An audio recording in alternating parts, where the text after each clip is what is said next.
Halo teman-teman, perkenalkan nama saya Grace Mareta. Saya seorang psikolog klinis dan saat ini saya berdomisili di Manado. Senang banget ketika bisa join dengan Cybution untuk membahas beberapa curhatan tentang teman-teman terkait dengan premarital sex. Nah, sebelum kita lebih jauh membahas tentang premarital sex, boleh banget nih ya kalau misalkan saya promosi. Nah, kebetulan daily activity saya menjalani atau memberikan layanan konseling kepada klien yang berusia remaja atau dewasa. Kebanyakan nih kasus-kasusnya soal relationship, tapi juga soal self, soal gangguan-gangguan psikologis yang mereka alami sehari-hari, baik itu secara tatap muka maupun secara pertemuan online. Kurang lebih begitu sekilas tentang diri saya. Nah, tadi di awal aku udah sempat sebutin ya, kali ini kita akan membahas tentang premarital sex. Sebelum kita akan membacakan curhatan dari beberapa teman yang sudah masuk di kami, mau jelasin dulu nih sedikit banget tentang premarital sex itu apa. Jadi sebetulnya premarital sex itu adalah aktivitas seksual, baik itu mulai dari bergandengan tangan, pelukan, bahkan mungkin sampai ciuman, atau ada juga yang sudah sampai melakukan sexual intercourse atau hubungan seks laki-laki dengan perempuan yang melakukan penetrasi. Dan hubungan seksual itu sudah dilakukan oleh beberapa orang di dalam hubungan yang belum sampai di tahap pernikahan, atau mungkin masih berpacaran, atau mungkin di dalam kegiatan datingnya mereka sudah pernah melakukan hubungan seksual itu. Bagi sebagian orang, premarital sex ini nggak masalah, tidak menimbulkan dampak psikologis tertentu di masa depan. Tapi ternyata bagi beberapa orang, mereka bisa banget sampai overthinking, mereka bisa banget mengalami perasaan bersalah, atau menjadi satu hal yang sangat buruk bagi diri mereka, sehingga mereka berpikir, oh, suatu saat nanti aku kayaknya susah banget deh untuk bisa menemukan pasangan yang mau menerimaku apa adanya. Atau ada juga yang berpikir, oh aku ini setelah melakukan hubungan seks sebelum menikah, aku ini termasuk orang yang gak baik, aku ini termasuk orang yang layak dihukum. Dan pikiran-pikiran lainnya, sehingga hal itu mengganggu kondisi psikologis orang tersebut. Curhatan pertama yang terkait dengan premarital sex yang akan dibahas hari ini, aku coba bacain ya. Case pertamanya ada dari seseorang, kita mungkin bisa kasih inisial, let's say Bunga. Nah, dia kirim curhatan nih ke kita. Dia cerita gini, saya juga bingung mau cerita sama siapa. Di sini saya sebentar lagi akan menikah dengan lelaki pilihan saya. Beberapa waktu lalu orang tua saya sempat menolak, malah ingin menjodohkan saya dengan orang lain.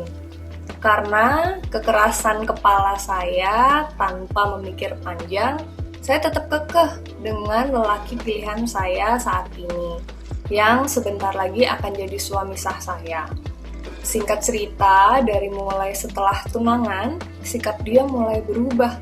Di sini kita LDR. Nah, dia mulai overprotective dan selalu mengungkit masa lalu saya di setiap kali kami ada masalah. Saya sadar masa lalu saya kelam dan sangat buruk. Tapi, apakah saya tidak boleh berubah dan melupakan itu semua? Dia pun juga duda, punya masa lalu sendiri. Tapi saya menerima dia sebaik mungkin. Dan sekarang, dia mulai selalu bilang, saya tidak pernah bisa berubah. Saya hanya mencari kebebasan. Dan saya selalu dipakai rame-rame. Saya hanya bekas banyak orang. Dan masih banyak lagi omongan-omongan dia.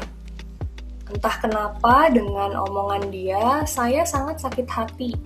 Saya pengen banget jika waktu bisa diputar, saya tidak mengenal dia, dan menjadikan dia sebagai calon suami saya. Saya capek dengan semua kecurigaan dia dan rasa sayang dia yang berlebihan. Saya takut apabila diteruskan, ujung-ujungnya rumah tangga saya akan berhenti di tengah jalan. Saya bingung mau gimana. Jika saya tidak jadi menikah, alangkah malunya saya karena persiapan udah 70%. Bunga, terima kasih ya sudah mau bercerita tentang kondisimu kepada kami. Jujur ketika membaca tentang curhatan ini rasanya pasti sangat tidak nyaman. Make sense banget kalau misalkan kamu merasa sakit hati. Calon suami yang sudah kita perjuangkan gitu ya, kita sampai merasa ada sikap yang sedikit melawan orang tua udah bilang jangan sama dia tapi kita melanjutkan hubungan tersebut. Tetapi di dalam perjalanan relationship-nya justru dia mengintimidasi kita, menyalahkan kita ketika ada masalah, bahkan mengungkit-ungkit masa lalu yang tidak ada hubungannya mungkin dengan permasalahan saat itu. Tentu itu akan menjadi sesuatu yang sangat tidak nyaman, membuatmu sakit hati, dan make sense banget kalau misalkan kamu merasa menyesal. Kelihatannya begitu ya, karena tadi Bunga sempat menyebutkan bahwa seandainya waktu bisa diputar, kamu pengen banget untuk gak ketemu sama dia lagi. Tentu sikap-sikap dari pasangan ini sangat tidak nyaman jika diteruskan bukan hanya di masa-masa persiapan pernikahan, tetapi juga nanti ketika memasuki rumah tangga. Saya rasa dari pengalaman ini, Bunga boleh banget loh untuk menimbang-nimbang lagi tentang keputusan melanjutkan pernikahannya. Di samping itu, terkait dengan pengalaman premarital seks yang mungkin pernah Bunga lakukan, saya tidak tahu ya lengkapnya story-nya seperti apa. Tetapi dari pengalaman Bunga, saya bisa melihat mungkin ada ruang-ruang di dalam hati atau pikirannya Bunga yang nampaknya pasangan saya kayaknya belum bisa menerima keadaan saya. Nampaknya pasangan saya belum bisa menerima masa lalu saya. Apakah kalau saya punya pengalaman masa lalu yang seperti itu, seolah-olah saya boleh diperlakukan dengan cara tidak hormat, tidak dihargai oleh pasangan saya sekarang? Tentu jawabannya tidak. Sekalipun pengalaman kita di masa lalu itu membuat kita sendiri sekarang rasanya susah untuk menerimanya, tapi bukan berarti pasangan kita berhak untuk mempersalahkan kita karena masalah tersebut. Jadi sebetulnya entahkah pasangan kita sekarang bisa menerimanya atau tidak, sanggup menerima masa lalu kita yang kelam tadi atau tidak, sebetulnya hal itu kembali ke diri kita sendiri. Kita sendiri seperti apa terhadap pengalaman tersebut?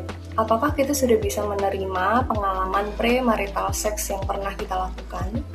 Apakah kita masih terus-menerus terperangkap dalam perasaan bersalah?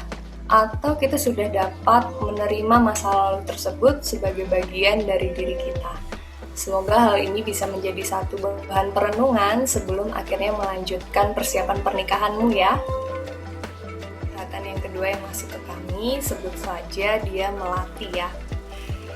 Nih, saya akan coba bacakan. Saya sudah pacaran selama 3 tahun dan baru menyadari bahwa sudah masuk tahap toxic relationship selama 1 tahun belakangan ini.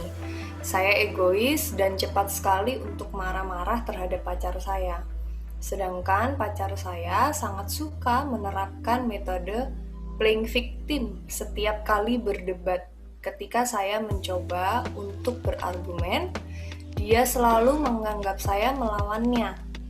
Tapi ketika saya diam, saya dianggap tidak menghargainya. Saya sudah mengorbankan keperawanan saya untuknya. Tapi semenjak itu, dia menjadi kasar secara verbal. Saya posesif, saya cemburu berlebihan, dan dia selalu menyelesaikan masalah kami dengan silent treatment, serta menyuruh saya untuk berubah. Ketika saya mencoba berubah dan tidak sesuai keinginannya, dia kemudian selingkuh. Saya sudah berusaha untuk menjauhinya saat dia sudah ada orang lain. Ternyata 6 bulan kemudian, dia kembali dan menyuruh saya untuk berubah. Seolah-olah semua kesalahan di hubungan ini adalah karena saya. Saya merasa bingung, kecewa, sedih, karena apapun yang saya lakukan seolah sepertinya salah di matanya. Saat ini dia kembali emosi karena saya tidak menjawab pertanyaannya. Padahal saya sedang berpikir untuk mengucapkan jawabannya. Dan tiba-tiba dia menyuruh saya untuk tidak menghubunginya atau saya akan menyesal. Saya merasa tidak berharga. Sulit untuk pergi dari hubungan toksik ini karena sudah tidak perawan. Tidak ada solusi yang saya lakukan sejauh ini. Saya selalu menyayat tangan saya menggunakan kaca berkali-kali setiap bertengkar dengannya. Karena dia selalu mengancam untuk meninggalkan saya hanya karena saya tidak sesuai dengan keinginannya. Mungkin ketika kamu melakukan hubungan seks dengan pasanganmu, bisa jadi sebetulnya hal tersebut tidak sesuai dengan value dirimu ya. Tetapi karena ada perasaan supaya pasangan tidak meninggalkanmu, supaya dia selalu stay dengan kamu, atau mungkin memang sudah disepakati oleh kedua belah pihak untuk melakukan hubungan tersebut, atau ada story-story lainnya yang tidak bisa kami ketahui saat ini, mungkin itulah yang menjadi motivasi atau dorongan untuk akhirnya kalian melakukan hubungan seksual. Tetapi setelah kita melihat apa yang terjadi pada diri Melati, tentu hal tersebut tidak sesuai ya mungkin dengan ekspektasi di awal. Ternyata apa yang sudah dilakukan di masa lalu justru malah menjadi bahan untuk kalian berdua seringkali berkonflik di dalam menjalani relationship. Saya bisa memahami bahwa hal tersebut mungkin banget untuk menjadi satu penyebab adanya tindakan self-harm yang kamu pernah lakukan. Berharap ketika hal tersebut terus-menerus dilakukan, kamu bisa mendapatkan pertolongan dari psikolog ya, sehingga hal itu tidak terus-menerus berlangsung di dalam dirimu. Tentang perilaku premarital seks yang mungkin sudah pernah dilakukan dan membuatmu merasa hal itu kelihatannya yang menjadi pengikat antara kalian berdua, hal itu yang menjadi penyebab mungkin ya kamu tidak bisa segera meninggalkan pasanganmu karena kamu merasa sudah menyerahkan keperawanan. Kita butuh untuk memikirkannya ulang. Mungkin di masa lalu kita pernah melakukan hubungan seks dengan pacar, dengan pasangan, tetapi sekarang faktanya hal itu ternyata tidak menjamin kesetiaannya, atau justru perilakunya malah tidak menghargaimu, malah terus-menerus menyakitimu. Nah, dari situ sebetulnya kita bisa bersama-sama berpikir kembali, apakah memang betul karena hubungan seksual yang sudah pernah dilakukan di masa lalu membuatmu mau terus-menerus stay dengan dia yang selama ini menyakitimu. Apakah kamu mau terus-menerus berada dalam hubungan yang seperti ini? Apakah kamu pernah berpikir untuk mengambil tindakan lainnya supaya baik secara mental maupun juga dalam pertumbuhan relationship kalian bisa semakin lebih baik? Tampaknya hal tersebut butuh ya untuk dipikirkan. Karena sekalipun sudah pernah melakukan premarital seks dengan pasangan, rasanya sudah nggak perawan lagi, rasanya saya ini sudah pernah dipakai oleh seseorang, hal itu tentu tidak bisa menjadi alasan untuk kamu terus-menerus stay di dalam hubungan yang toksik. Hal itu justru akan terus-menerus membuatmu berada dalam keadaan yang berbahaya. Hal itu bukanlah menjadi satu-satunya alasan untuk kamu setia kepada seseorang yang terus-menerus menyakitimu. Jadi, sekali lagi saya mendorong supaya Melati untuk memikirkan ulang lagi ya tentang perjalanan relationship kalian. Hal kedua yang mungkin bisa dirumuskan ulang ke depan ketika nanti Melati akan menjalin hubungan dengan orang lain, mungkin Melati boleh memikirkan lagi terkait dengan value-value yang kamu miliki tentang hubungan seksual. Apakah memang ketika melakukan hubungan seksual sebelum menikah adalah sesuatu yang cocok dengan value diri yang kamu anut? Apakah kamu siap dengan konsekuensinya? Apakah batasan-batasan tersebut akan dikomunikasikan dengan pasangan dan kamu siap untuk membuat kesepakatan dengan pasanganmu di masa depan nanti, hal-hal itu butuh dipikirkan dan dipertimbangkan lagi sehingga kedepannya tidak terjadi penyesalan-penyesalan karena terlibat di dalam hubungan atau perilaku premarital sex. Dan yang terakhir, yang ketiga yang mau saya sampaikan kepada Melati dan mungkin juga teman-teman Solution lain yang sedang melihat video ini, bagaimanapun masa lalu kita, sekalipun kita sudah pernah melakukan premarital sex, itu tidak bisa menjadi alasan seolah-olah kita berhak berada di dalam hubungan yang toksik, seolah-olah kita layak diperlakukan tidak adil atau seolah-olah kita layak diperlakukan semena-mena oleh pasangan kita, atau seolah-olah pasangan kita yang sekarang berhak merendahkan kita karena kita punya pengalaman masa lalu seperti itu.